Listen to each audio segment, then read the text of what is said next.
Salut à tous, bienvenue sur le beau jeu. Aujourd'hui on se penche sur la face sombre de l'Olympique de Marseille des années 90.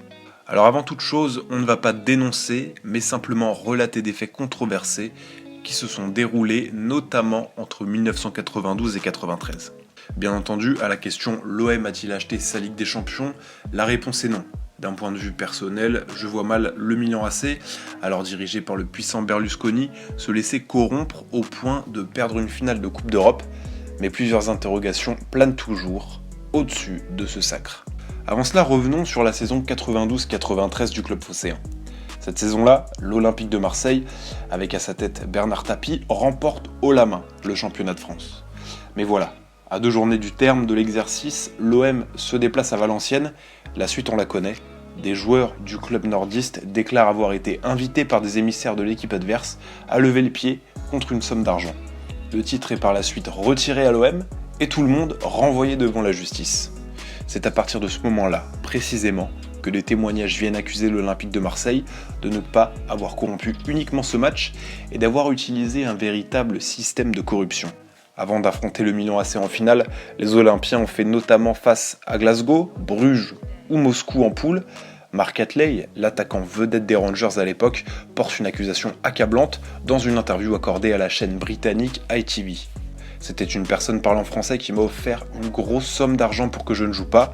Cela désigne une personne ou des personnes qui travaillaient au club et ne voulaient pas que je joue. L'Anglais estime aujourd'hui que Marseille devrait être déchu de son titre, remporté le mois suivant face au Milan AC en finale. L'UEFA a d'ailleurs réagi en indiquant qu'une enquête avait été menée à l'époque et qu'aujourd'hui, les 10 ans de prescription étaient passés. L'année 1993 semble ainsi être l'apogée du système mis en place sous la présidence de Bernard Tapie.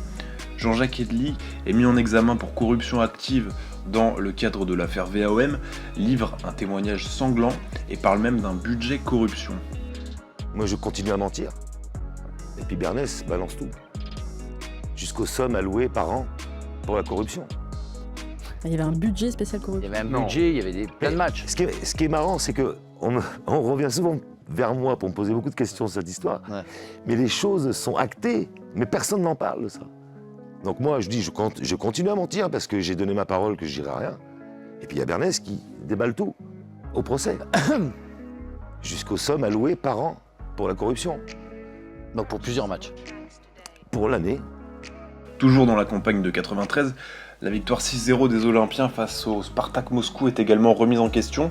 Gennady Kostiliev, l'entraîneur russe, affirme que ses joueurs ont été malades en ingérant du thé et qu'il a reçu un appel téléphonique lui proposant de laisser filer le match en échange d'une forte somme d'argent. Plus tard, Kostiliev fera machine arrière et informera l'UEFA n'avoir jamais entendu parler de corruption autour du match perdu par son équipe au Vélodrome. Et lui affirmera qu'au match aller comme au match retour, les boissons des Moscovites ont été trafiquées. Plus étrange encore, 2 jours avant le dernier match de poule face à Bruges, l'OM transfère 311 000 $ via un compte en Suisse vers une banque bruxelloise où un intermédiaire belge, Michel Tinkler, retire la somme en liquide. Il reconnaîtra avoir agi sur demande d'Alain Laroche, le directeur financier du club, pensant, selon ses dires, toucher un dessous de table pour une transaction immobilière. Pire encore, dans une biographie, Cornel Dinu, légende roumaine, affirme avoir été contacté par Tapie afin d'aider ce dernier à corrompre l'arbitre roumain du match. J'ai aussi besoin de ton aide pour l'arbitre, car je veux qu'il s'abstienne de donner un carton jaune à Basile Boli. Si Boli est sanctionné, il sera suspendu contre Milan en finale. Pour cela, l'arbitre recevra 20 000 $.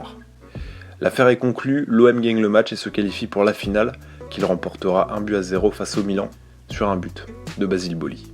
Et puis il y a Emmanuel Petit, alors jeune joueur de Monaco à l'époque, qui porte également des accusations sur le club phocéen. Il estime s'être fait voler des titres de champion.